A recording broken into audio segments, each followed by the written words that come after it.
Assalamualaikum warahmatullahi wabarakatuh. Perkenalkan, nama saya Rifki Abdul Lubis, NIM 180434146. Saya akan mencoba menjawab dari tugas kelima SIM ini. Pertama dari buku Kelly, soal nomor 1. Apakah big data benar-benar menjadi masalah atau apakah penggunaan kontrol dan keamanan data adalah masalah yang sebenarnya? Berikan contoh spesifik untuk mendukung jawaban Anda. Jadi jawabannya adalah big data itu memiliki masalah, yaitu terhadap data integritas, kualitas data, dan nuansa analisis yang perlu diperhatikan. Jadi ada tiga kategori. Pertama, big data dapat berasal dari sumber yang tidak dipercaya. Contohnya seperti big data itu bisa berasal dari banyak sumber dan bervariasi seperti dari internal atau eksternal organisasi. Contohnya seperti perusahaan yang menerima data dari email dan media sosial.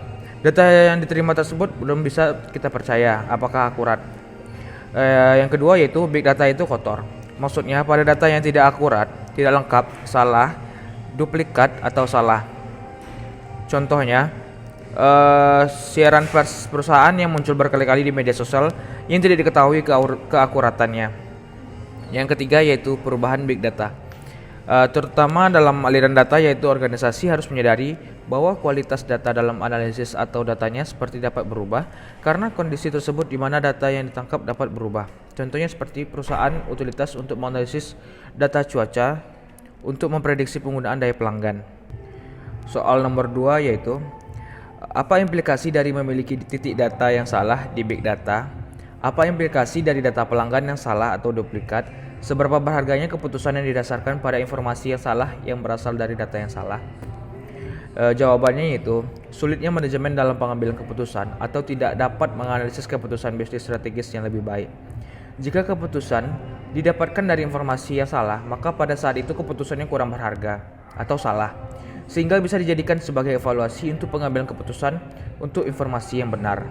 Soal ketiga, jelaskan mengapa manajemen data master sangat penting di perusahaan yang memiliki banyak sumber data. Jawabannya, karena untuk memastikan organisasi selalu bekerja sama dan menentukan siapa yang bertanggung jawab untuk berbagai aspek data, termasuk keakuratan, aksesibilitas, konsistensi, ketepatan waktu, dan kelengkapan, sehingga dapat membuat keputusan berdasarkan satu versi informasi terkini yang dipercaya sudah valid dan benar. Kedua dari buku Balzan, soal nomor 1 yaitu apa itu virtualisasi dan bagaimana virtualisasi dapat membantu mendorong era data besar. Jadi, virtualisasi adalah upaya untuk menghasilkan suatu bentuk virtual dari sesuatu yang bersifat fisik seperti sistem operasi, server, perangkat penyimpanan, atau sumber daya jaringan. Jadi virtualisasi itu dapat membantu mendorong era besar seperti adanya penyimpanan awan atau cloud. Dengan adanya cloud ini dapat menyimpan lebih banyak data tanpa harus menambah jumlah hardware dan dapat juga menekan jumlah biaya yang harus dikeluarkan untuk membeli hardware baru. Lalu virtualisasi ini dapat memudahkan dalam menyimpan data karena memungkinkan untuk melakukan backup secara berkala otomatis di cloud. Soal nomor 2, apa itu komputasi terdistribusi dan bagaimana hal itu membantu mendorong era data besar? Jawabannya, komputasi terdistribusi merupakan suatu bentuk dari komputasi paralel. Tetapi komputasi paralel sangat umum digunakan untuk menggambarkan bagian-bagian program yang berjalan secara stimulan pada banyak prosesor dalam komputer yang sama. Dengan komputasi terdistribusi, komputer individu terhubung bersama di seluruh wilayah geografis dan bekerjasama untuk menjalankan beban kerja atau proses komputasi seolah-olah mereka adalah satu lingkungan komputasi tunggal. Soal nomor 3, mengapa bisnis menjadi kaya data tetapi miskin informasi? Jawabannya, karena sebuah data akan menjadi faktor penentu dalam kompetensi yang semakin kuat.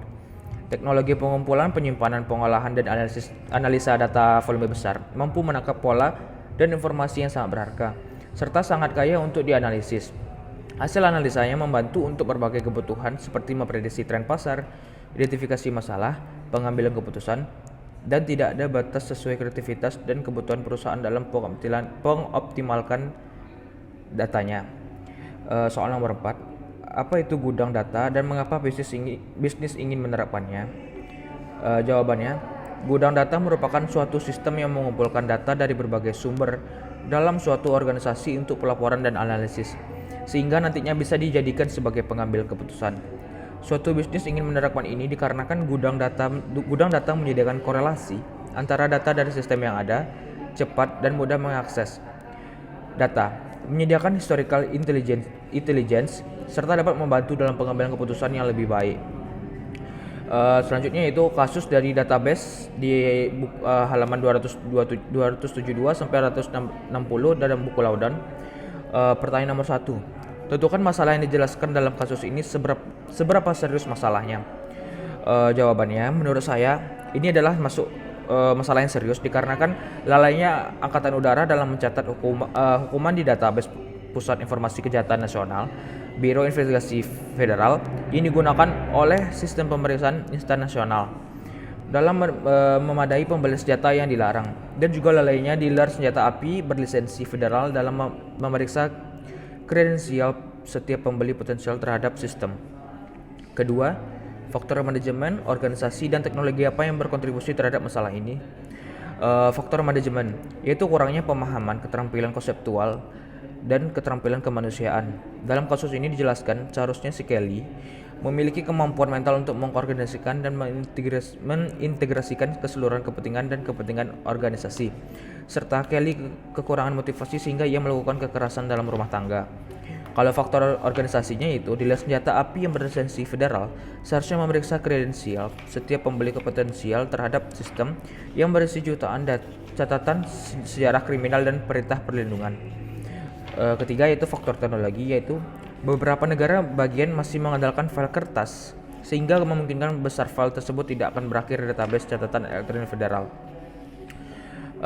Soal nomor 3, apa dampak politik dan sosial dari pencatatan yang tidak lengkap dalam database NCIC dan NCICS FBI?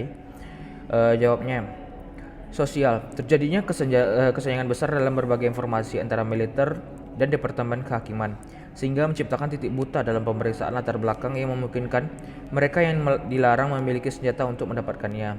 Kalau dalam segi politik, Angkatan Udara dan cabang militer jarang menyerahkan catatan pengadilan militer ke database penyaringan FBI, sehingga terjadi pelanggaran yang mengarah pada pemecatan. Terima kasih, sekian dari saya. Jika ada kesalahan dan kekurangan mohon dimaafkan. Terima kasih. Assalamualaikum warahmatullahi wabarakatuh.